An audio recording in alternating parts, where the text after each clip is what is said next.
Good morning and happy Monday. It's just another manic Monday. Woo! I have a special guest with us today. We have Haley McKinney, who I'm so excited to have. I love having different people on the podcast and getting their perspective. And she specifically said that she wanted to come on when we talked about Ruth. So that's what we're going to talk about today, because we are going to start Ruth this week. So we're going to just be in Ruth for the entirety of the podcast. And we're going to just jump in. Get right in there. Haley is going to share our highlight. So just tell us what stood out to you this week in Ruth, and because I know you love this book. I do. It's my favorite book.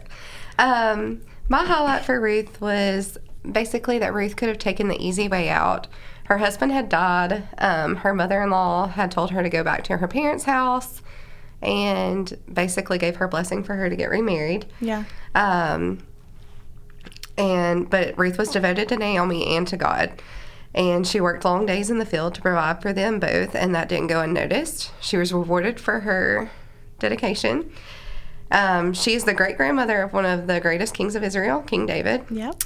And she's also a Gentile in the bloodline of Jesus, so I think that's pretty cool. Yeah, all that in a 5-chapter book. Yeah. It's crazy. Also, I love that, in the first chapter, we do get somebody who chose that other way, that Orpah was like, bye. Yeah, she was like, I'm going home. Peace out, I'm going home. I'm not dealing with this. And she did not take the hard but rewarding way. Right. And Naomi did. So that is definitely a highlight. For our shadow, we kind of talked about this before we started recording, but I think my shadow is going to be, it's in chapter 3, verses 3 and 4. And this is when Naomi is telling Ruth to go appeal to Boaz and I'm just going to read the verses. She says, to wash, put on perfumed oil, and wear your best clothes. Go down to the threshing floor, but don't let the man know you are there until he has finished eating and drinking. And when he lies down, notice the place where he is lying. Go in and uncover his feet and lie down. Then he will explain to you what you should do. And I've never, upon just reading this, I've never, really thought about it too much, but in trying to, find some things that are hard to understand. This is kind of hard to understand why she would go lay at his feet, because I think of two different things. Number one, I think about when my dog goes and lays at my feet at night, and I don't necessarily like that image of Ruth being like a dog. Right. But two, what was the second thing we talked about? Thinking that it was a euphemism for intimacy, that, when the Bible says to lie down with someone, that normally means that the two are sharing an intimate moment together. Right. But there are scholars that think differently. And I think there's one of them that I hold to more than the others. There are some scholars that would think it was a euphemism and think that Ruth went to essentially seduce Boaz into sleeping with her. But as we talked about, that's it's against what we know about God. Right. And number two is that that is a view that you just wake up when your feet are uncovered. And so Naomi was telling Ruth, it's probably cold down there. Just uncover his feet and he'll just wake up because of the cold air hitting his feet. Right. And then the last one that I think is probably most likely is that it's a way for Ruth to ask for protection and ask for his hand in marriage. A lot of women in my Sunday school class have this study Bible. We call it the Influencer Bible. It's the CSB study Bible, and they had some really good notes, and I'm just going to read that. And so it says that Naomi instructed Ruth to go to Boaz when he was asleep and uncover his feet, or more precisely, uncover the place of his feet. And by this act, Ruth was inquiring about Boaz's willingness to fulfill the role of family redeemer, to take her as wife and provide for her.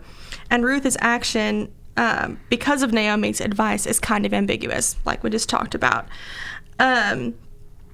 Because sometimes feet is used in the Old Testament as a euphemism for male sexual organs. Didn't know that. I didn't know that either. But I think in this instance, it actually does mean his toes. And it says that she uncovered Boaz's feet to the cold night air so it would arouse him from sleep and so she could speak to him privately. And Ruth's actions can be interpreted as a humble petition to seek Boaz's protection. I think I like that version the most. Yeah. Because it kind of combines the last two, that, you do wake up when your feet are uncovered, but also that it was something that aligns with the rest of Scripture and not that. It's not some weird thrown out there. Yeah. So that's our shadow. For our application, we both have an application. So what's yours? Okay. So mine's kind of long. Sorry. Yeah. We got time. They're not going anywhere. Elimelech led his family out of the promised land and into a land that God told them not to. Then he died, and Naomi is left with her 2 sons who marry Moabite women, and then they both die. She felt like she was being punished and was so bitter that she told everyone to call her Mara, which means bitter, instead of Naomi, which means pleasant and gentle. She tried to get her daughters-in-law to leave her and return to their parents' homes. She couldn't see how God was providing for her through Ruth because she had tunnel vision. As humans, we so often get stuck on the right now that we can't see the bigger picture. God was going to provide for her because he's always in control. Bad things happen because sin entered the world, but he tells us through Romans 8:28 that he will use the bad things and turn them for the good of those who love him and are called according to his purpose. And I know when Michael and I got married, we knew we wanted to start a family. Mm-hmm. But due to some medical issues, we knew that might be a harder road for us. And so we started praying that God would bless our marriage with children before we were even married. He didn't do that in a way that we saw coming. Yeah. And for almost 2 years, I cried out to God and begged and pleaded and got so angry at him for not fulfilling this desire that I felt like he had placed in my heart. And I had prayed if it wasn't from him that he would take it, and he never did. Mm-hmm. And those were some very dark days. I thought I knew what was best for us, and little did I know he had already started fulfilling that promise when we said our vows. 9 months after our wedding to the day, Keegan was born. And it took him almost 2 years to find his way to our home, but I knew as soon as he walked through the front door that he was my son and that he wasn't going anywhere. And my tunnel vision for how I thought our life should look could have robbed me of one of the greatest blessings I've ever received. God has a plan for our lives, even when we can't see the whole picture. He's working it for our good. Yeah. I love that. And we love Keegan, and we love Zay. They're so great. And we're very glad that they're in biased, your lives. but. Yes. But we're very glad that y'all are here, and y'all are with us when we get to watch your story unfold. We're so happy to be here, too. And I love, your perspective at the end of, of your tunnel vision, and that you totally could have given up in, the prospects of starting a family. And, Orpah gave up, essentially, in the prospect of, staying with people who were with her for so long, because, they were married for, 10 years, I think it's just 10 years. Yeah, and giving up on family that she's been with for 10 years. And I know that she was grieving, and people take grief differently, but looking at Naomi and how looking at Ruth and how Ruth decided that even though she knew it was going to be a hard road, that she wanted to follow Naomi and trust God. Yeah. And that's what y'all did. Yeah. So that's a good application. Well, thanks. So mine is a little bit before my shadow. Is back in Ruth 2, and this is brought up several times in Ruth, that Boaz is called either the family redeemer or the kinsman redeemer. I like family redeemer, but just because it's a little easier to understand. No one knows what the word kinsman means. Right. But in Ruth 2:20, she says that Naomi said to her daughter-in-law, "May the Lord bless him because he has not abandoned his kindness to the living or the dead." Naomi continued, "The man is a close relative. He is one of our family redeemers." And so back then, like the practical side of what a family redeemer was like someone who would like bail a family member out. If they were like an indebted servitude, like they would go pay off the rest of that family member's debt and get them out of their bondage. Or like if they were forced to sell their field, which in this case is what Naomi had, if they were forced to sell their field, they would go buy it back to get back into the family. They would like raise like deceased relatives' kids for them to like keep their kids in the family. And in this case, like they would marry deceased family members' wives to carry on the family name. And I had always had this thought that there was like some like legal obligation for Boaz to do this, but in my like research, it was more of like a heart feeling of obligation. I mean, basically like how like close families, like you feel obligated to stand up for your family, to bail your family out, to save them, to stick up for them, to have their back. That's not anything legal. That's because you love them and you choose to do that. And so I think this was it. And Boaz, we see his character and we see him like committed to redeeming Naomi's family and marrying Ruth to carry on their family name. And so like looking at that, you can also, Jason does this thing where he's like, I know another. So I'm going to do that. I know another family redeemer, and his name was Jesus.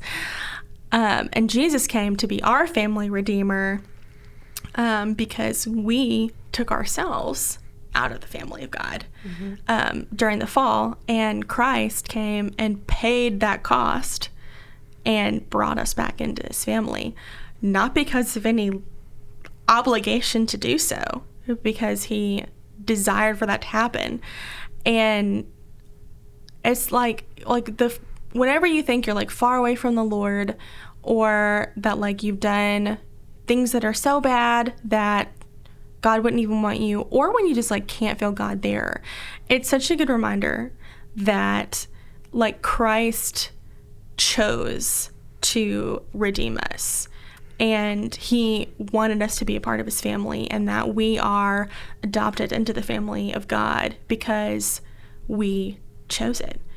And I think it's like beautiful. I mean, like I have someone across the table from me who chose foster care and adoption, and you know, like you choosing to love these kids that have unfortunate family situations, and like all of like the love that comes with it, but also like choosing to take on all of the trauma that comes with it. Because like you know adoption is because of some form of trauma in that person's life, and like that's also what Jesus did. Came to like take on our mess that we created ourselves, but he came to like take it on and cover the cost for all of it and choose to adopt us into his family anyway. And so it's a great image that we have in Boaz, that we can imitate Christ in that way by like choosing to love people in a way that is not out of obligation, but out of how much we love God. Yeah, that's beautiful. I love that. Yeah, thanks. Well, that's Ruth. We'll be in Ruth 1 this week, and then the rest of Ruth the next week. So this was kind of just like a peek into the rest of Ruth, but Ruth is exciting. It's one of, very few named women books that we have. So that's why we have 2 women talking about it. But thank you so much for being on here. Thank you for your perspective. Thank you for having me. Yeah. And y'all have a great week, and we'll see you next week. Bye.